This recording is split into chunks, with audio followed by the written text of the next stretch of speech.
जड़ मत होत सुजान। जब रोज रोज अभ्यास करोगे तो आंखों की पुतलियां हिलना बंद हो जाएंगी।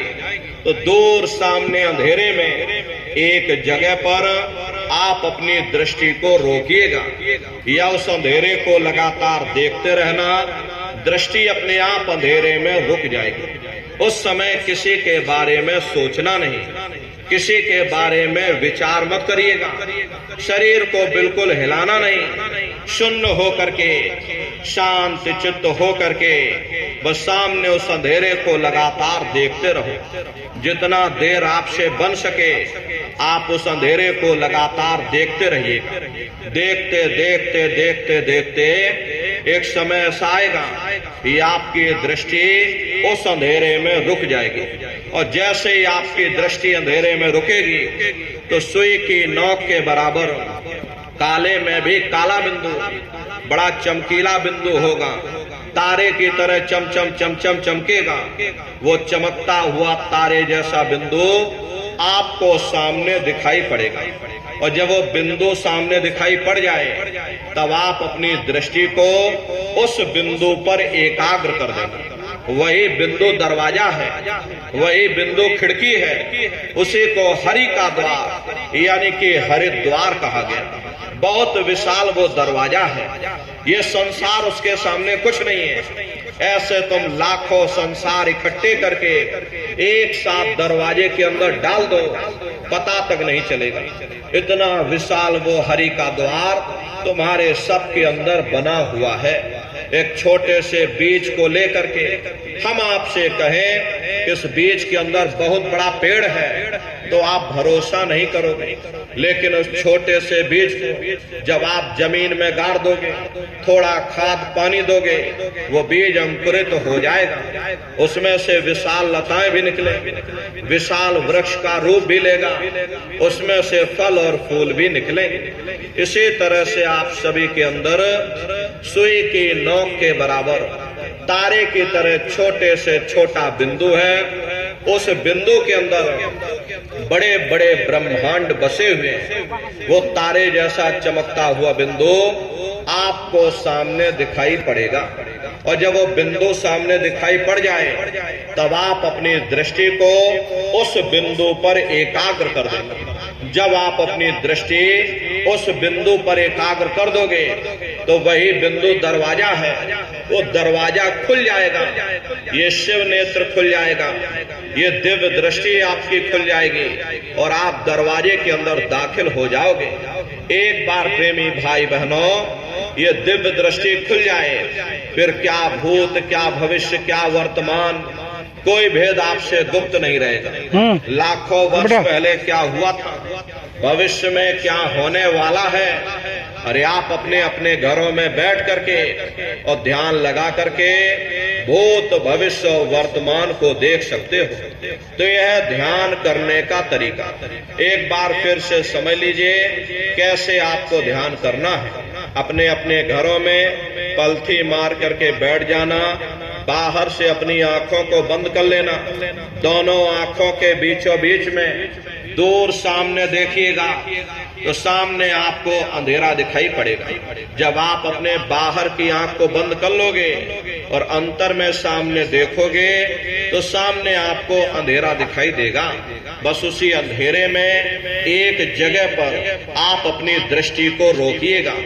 उस समय किसी के बारे में सोचना नहीं, किसी के बारे में विचार मत करिएगा। शरीर को बिल्कुल हिलाना नहीं, शून्य होकर के, शांत चित्त होकर के बस सामने उस अंधेरे को लगातार देखते रहे। जितना देर आपसे बन सके आप उस अंधेरे को लगातार देखते रहिएगा। देखते देखते देखते देखते एक समय ऐसा आएगा कि आपकी दृष्टि उस अंधेरे में रुक जाएगी। और जैसे ही आपकी दृष्टि अंधेरे में रुकेगी, सुई की नोक के बराबर तारे की तरह चमकता हुआ बिंदु आपको सामने दिखाई पड़ेगा। और जब वो बिंदु सामने दिखाई पड़ जाए तब आप अपनी दृष्टि को उस बिंदु पर एकाग्र कर देना। और जब आप अपनी दृष्टि उस बिंदु पर एकाग्र कर दोगे तो वो बिंदु फट जाएगा, वो दरवाजा खुल जाएगा, ये शिव नेत्र खुल जाएगा, ये दिव्य दृष्टि आपकी खुल जाएगी और आप दरवाजे के अंदर दाखिल हो जाओगे। तो प्रेमी भाई बहनों, ये है ध्यान करने का तरीका। और तीसरा है भजन। गाने बजाने का नाम भजन नहीं है। ये नाच गाना, ढोल मजीरा, हारमोनियम, तबला, ढोलक, मजीरा, अरे इसका नाम भजन नहीं है। भजन कहते हो शब्द को सुनना, उस नाम को सुनना, उस देववाणी आकाशवाणी को सुनना जो 24 घंटे तुम्हारे सबके अंदर गूंज रही है। तो कैसे भजन करोगे जरा अच्छी तरह से समझ लीजिए।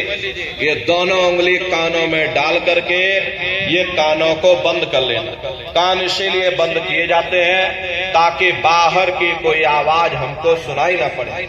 अपनी सुविधा से बैठिएगा, कुर्सी पर चाहे कुर्सी पर बैठ जाओ, सोफे पर चाहे सोफे पर बैठ जाना, या कोई तकिया इस तरह से रख लेना और दोनों कोहनी यहाँ रख करके दोनों उंगली कानों में डाल करके ये कानों को बंद कर लेना।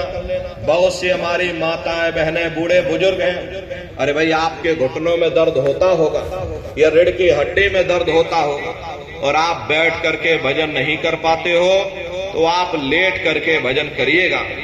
ऐसे सीधे लेट जाना और लेटे लेटे आंख और कान को बंद कर लेना।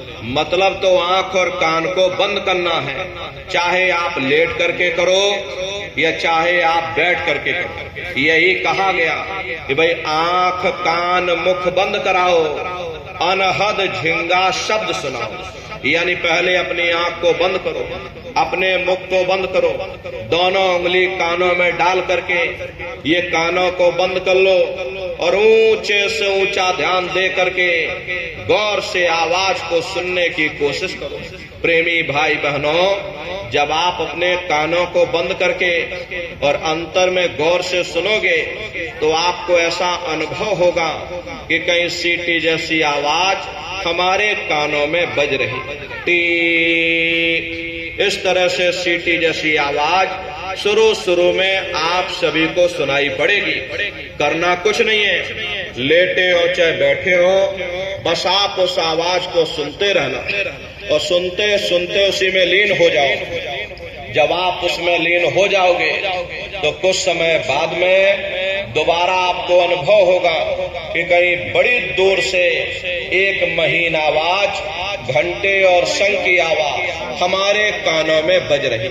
जैसे मंदिरों में घंटियां बजती हैं, टन टन टन टन, तो बाहर तो आपने नकल किया। महात्माओं ने कहा था ये शरीर तुम्हारा सच्चा हरि मंदिर है। इसी हरि मंदिर के अंदर 24 घंटे दिन और रात वो घंटे और शंख की आवाज गूंज रही है। उसी घंटे शंख की आवाज को महात्माओं ने शब्द कहा।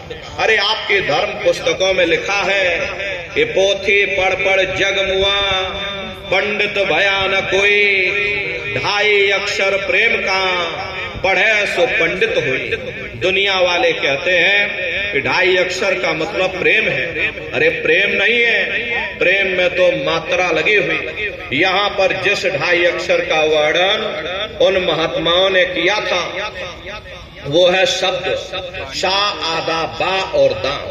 उसी शब्द को महात्माओं ने नाम कहा। कल युग जोग न जग न ज्ञाना, एक आधार नाम गुण गाना।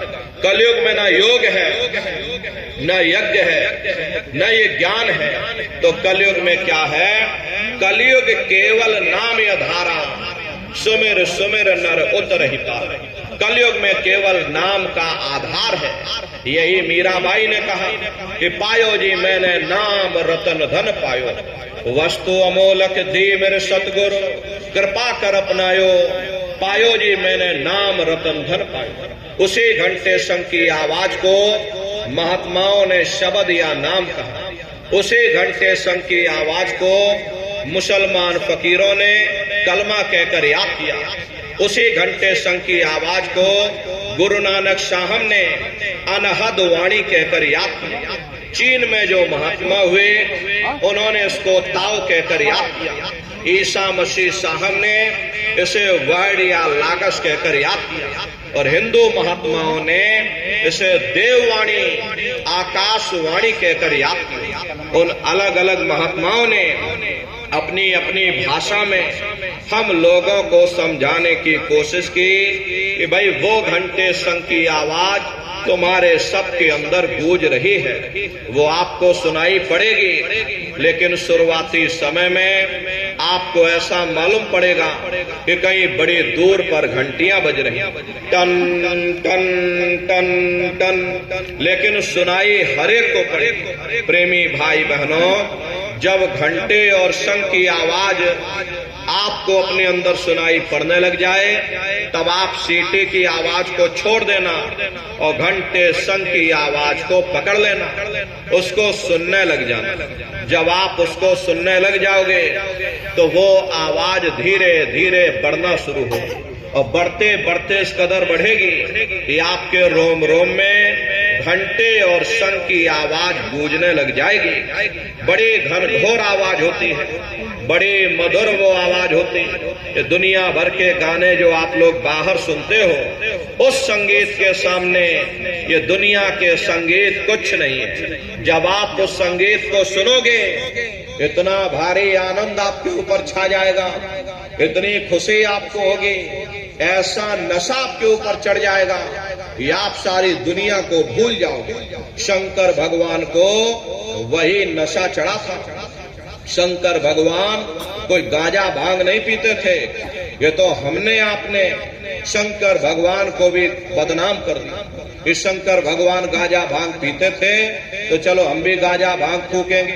प्रेमी भाई बहनों, शंकर भगवान ने कभी नशा नहीं किया। शंकर भगवान जिस नशे में लीन रहते थे वो नाम का नशा था, वो ध्यान का नशा था, वो भक्ति का नशा था। जब आप उस आवाज को सुनोगे तो आपको भी वो नशा चढ़ जाएगा, क्योंकि उस आवाज में चुंबक है। जब आप उस आवाज को सुनोगे तो वो आवाज आपको अपनी ओर खींचेगी और जब खिंचाव होगा तो जीवात्मा का फैला हुआ प्रकाश 9 दरवाजों से सिमटने लगेगा।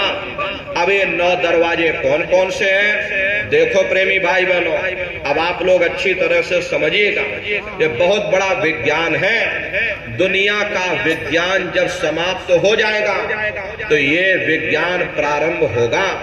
यही सच्चा सनातन विज्ञान है जो ऋषियों मुनियों ने समझाया, जो आदि अनाद काल से चला रहा, जिसको ये संसार भूल गया और बाहरी पाखंड में और कर्म कांडों में उलझ गया। तो आज सच्चे सनातन विज्ञान को समझने की जरूरत है। तो ये 9 दरवाजे कौन कौन से हैं? 2 आंख, 2 कान, 2 नाक के सुराख, 1 मुंह, 2 मलमूत्र का रास्ता, ये शरीर के 9 दरवाजे हैं। सबसे पहला दरवाजा गुदा चक्र आता है।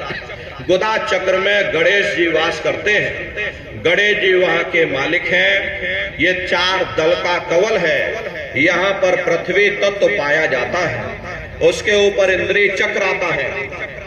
इंद्रिय चक्र में ब्रह्मा जी वास करते हैं। ब्रह्मा जी वहां के मालिक हैं। ये 6 दल का कवल है और यहाँ पर जल तत्व पाया जाता है। उसके ऊपर ये नाभि चक्र आता है। नाभि चक्र में विष्णु जी वास करते हैं। विष्णु जी यहाँ के मालिक हैं। ये 8 दल का कवल है और यहाँ पर अग्नि तत्व पाया जाता है। उसके ऊपर ये हृदय चक्र आता है। हृदय चक्र में शिव जी वास करते हैं। शिव जी यहाँ के मालिक हैं। ये 12 दल का कवल है। यहाँ पर वायु तत्व पाया जाता है। अरे वास्तव वो ऊपरी मंडलों में, ऊपरी लोकों में वास करते हैं, लेकिन उनका प्रकाश, उनकी किरणें इन चक्रों पर पड़ती हैं। उसी के ऊपर एक कंठ चक्र आता है। यहाँ पर आद्या महाशक्ति की किरणें पड़ती हैं। ये 16 दल का कवल है और आप सबसे ऊपर, तुम्हारी जीवात्मा सबसे ऊपर दोनों आंखों के मध्य भाग में बैठी है। जहां पर ये देवियां बिंदी लगाती हैं और पुरुष जहां पर ये टीका लगाते हैं। ये बिंदी और टीका यहाँ पर हम लोग इसीलिए लगाते हैं क्योंकि यहीं पर हमारी जीवात्मा बैठी है, उसका श्रृंगार किया जाता है। ये 10वां द्वार है जहां पर तुम्हारी जीवात्मा बैठी है, इसी को 10वां